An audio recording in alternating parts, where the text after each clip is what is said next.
বাংলাদেশের মানুষ কোনোভাবেই তাদেরকে আর বাংলাদেশের রাজনীতিতে প্রতিষ্ঠিত হতে দেওয়ার সুযোগটা দিতে চান না। জাতীয় নাগরিক পার্টি এনসিপি বাংলাদেশের যে মধ্যমপন্থী রাজনীতির সূচনা করেছে,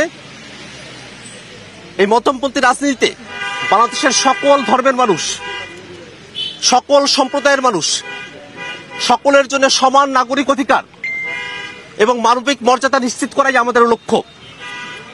সেই লক্ষ্যকে সামনে নিয়ে সারা দেশের বিভিন্ন প্রান্তে জাতীয় নাগরিক পার্টির কেন্দ্রীয় সদস্যগণ এবং স্থানীয় নেতাকর্মীরা ছড়িয়ে পড়েছেন।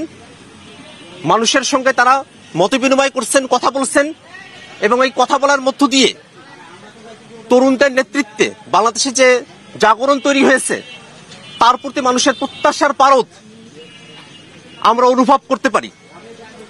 বাংলাদেশের মানুষ প্রত্যাশা করে এই দেশের তরুণেরা যাদের হাত ধরে ফেসিবাদ বিদায় নিয়েছে, যাদের হাত ধরে বাংলাদেশের মানুষেরা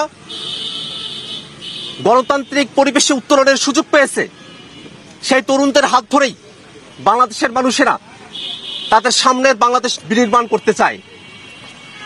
সেই যাত্রায় জাতীয় নাগরিক পার্টি তার কার্যক্রম শুরু করেছে। আমরা মনে করি অন্তর্বর্তীকালীন সরকার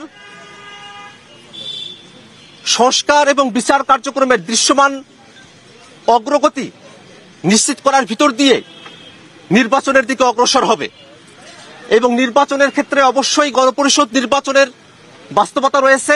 আওয়ামী লীগ এবং জাতীয় পার্টির যোগসাজশেই বাংলাদেশের মানুষ দীর্ঘ সময় ধরে গণতন্ত্রের আবহ থেকে তারা পরিপূর্ণভাবে বঞ্চিত ছিল। বাংলাদেশের মানুষ দীর্ঘ সময় ধরে যে ফেসিবাদের জাতাকলে পিষ্ট ছিল, তার পিছনে সব থেকে বড় শক্তি ছিল এই আওয়ামী লীগ এবং জাতীয় পার্টি।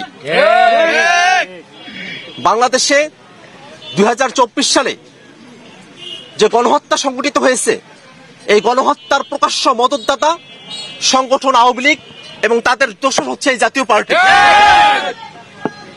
বাংলাদেশে পিলখানা হত্যাকাণ্ড, 2013 সালের হত্যাকাণ্ড, শাপলা হত্যাকাণ্ড, মোদী বিরোধী আন্দোলনের হত্যাকাণ্ড, জুলাই অভ্যুত্থানের যে হত্যাকাণ্ড, প্রত্যেকটা হত্যাকাণ্ডেই ব্যক্তি হিসেবে আওয়ামী লীগের নেতাকর্মী এবং দল হিসেবে আওয়ামী লীগ সরাসরি জড়িত।